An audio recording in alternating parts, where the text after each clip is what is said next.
Labor clearly chipper with its first policy in some time. Their weekly spend, once it gets to that $20 cap for Auckland, Wellington and Christchurch, and $10 elsewhere in the country, they will pay no further fee. Where's the money coming from?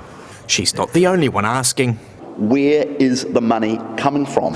We are going to fund this by ensuring that it comes from the National Land Transport Fund. You're going to take money out of the NTLF, which is already oversubscribed. So that means you've got to cut something. So what are they cutting? We know they're not going to say what they're going to cut, so they're probably going to increase taxes and increase borrowing. If the politician, rather than the passenger, is put in charge of fare revenue, I guarantee you the frequency, the timeliness, the cleanliness and security will suffer because they are no longer reliant on satisfying the passenger to get money. Labor clearly chipper with its first policy in some time. There is no excuse for Labor to withhold how it will pay for its spending plans. It should come clean with the public.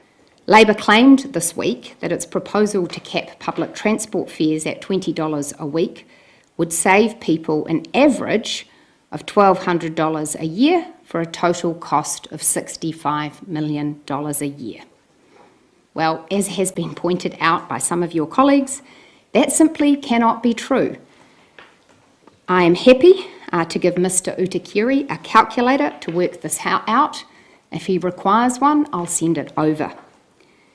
Because as has been made clear in Labor's own calculations, 1.36 million people use public transport each year. If, on average, people are to be saved $1,200 a year, as Labor has said, that would cost $1.6 billion, not $65 million. Well, Mr. Utakiri has explaining to do. We have over $1 billion that's set aside in pothole prevention for state highways and for local roads. I had put out a policy in opposition that claimed an average benefit of $1,200 benefiting more than 1 million people and claimed that that added up to $65 million. New Zealanders would have rightly had my guts for garters. Well, let's put it another way. Divide the $65 million that Labor says the policy would cost by the $1,200 it says it will save people on average.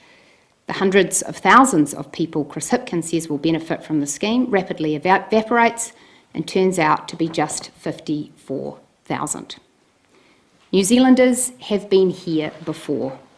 Castles in the sky that evaporate when they touch the ground. The simple reality is this.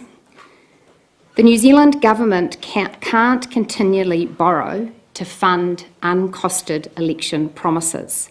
That way lies credit downgrades, interest rate hikes, and a dangerous debt spiral.